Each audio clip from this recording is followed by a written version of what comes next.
Okay, so this is question 6 of the SAMS sample assessment materials for paper 2, higher tier Edexcel GCSE physics. And this question is a tricky question, and I think the next two, they're on the edge of trickiness. So, wooden trucks on a toy railway have permanent magnets that hold the trains together. The magnets are arranged so that the north pole touches the south pole between each truck, as shown in figure 15. Truck Y in the middle, this one here, is removed, turned through 180 degrees and replaced between trucks X and Z. How does this affect the train? So right now we've got, with truck Y, a north and a south pole and a south and a north pole. If we switch it around, we'll have a south pole here and a north pole here. So we'll have 2 south poles and 2 north poles. So we're going to get repulsion. So it'll be that Y repels both X and Z. So we're looking at D. Then, part B, the structure of a truck seen from above is shown in figure 16. The permanent magnets cause a magnetic field both inside and outside the truck. Which of these correctly shows the magnetic field inside the truck? Now, when I've got a south pole and a north pole that are separated like this, I generally get a mainly uniform field. Think about a yoke magnet, it's the only way you're going to get a mainly uniform field. And a uniform field is straight lines that are equally spaced. So it has to be either A or C for the straight lines, and then the equally spaced bit means it's got to be generally C. And the other reason it has to be C is because field lines go the way a free north pole would go. So if I have the north pole, I would go towards the south.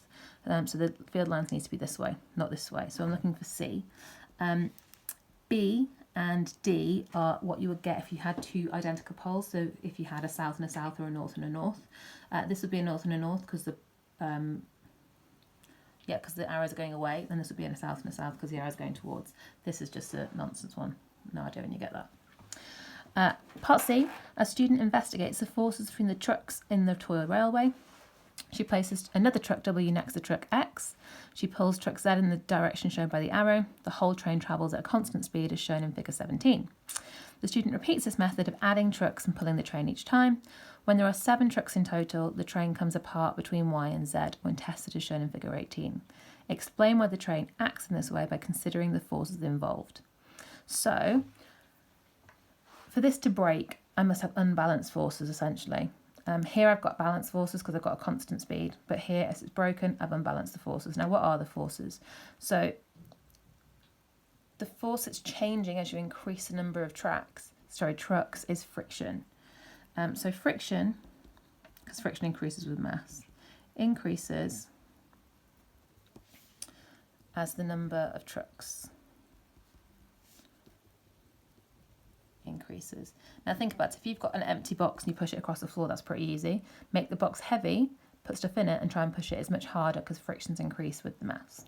So friction increases, the number of trucks increases.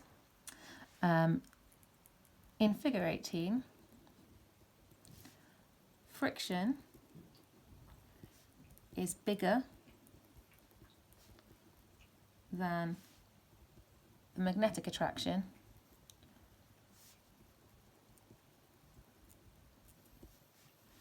mainly between Z and Y, but yeah. Therefore, train splits. If the forces were equal, it wouldn't split. It would just start to move at constant speed. Well, eventually it would move at constant speed. You'd have to accelerate it first. Right, not the nicest question.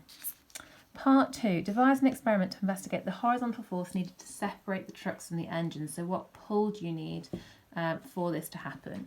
Well, we need to measure something. We need to measure a force. And how do we measure a force? What do we measure it with? We measure it with a Newton meter. So I'm going to say use a Newton meter, or you can call it a force meter. And they've specified horizontally on the mark scheme, which makes sense because you have to pull it sideways, horizontally to measure the largest force observed before the trucks split. So as you pull the trucks, the force will increase and increase and increase and increase until the trucks split, and when they split, that force is going to go right down because you now haven't got so much friction. So you need to look at the force just before it splits, that maximum force. Then repeat an average to find the force. It says with the same conditions. I think that's kind of obvious, but maybe we should write that, repeat and average under the same conditions.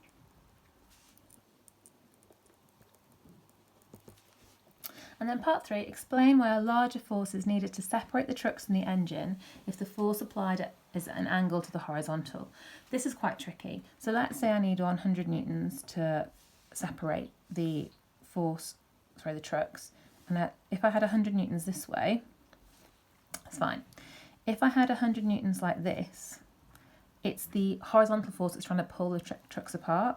So the horizontal force then would have to be, well, it would be a component, we call it. We split this up into its vertical and horizontal components.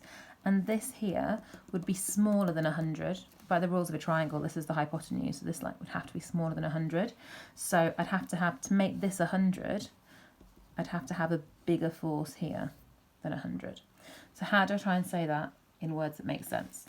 So only the horizontal component, or you can say part component of the force, separates the trucks. The horizontal, or hors, I like to write, component is always smaller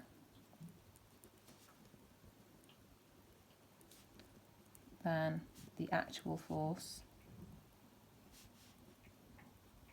if it's at an angle. So a larger force is needed. That's quite a tricky question. It's not a very nice one for GCSE, but there we are.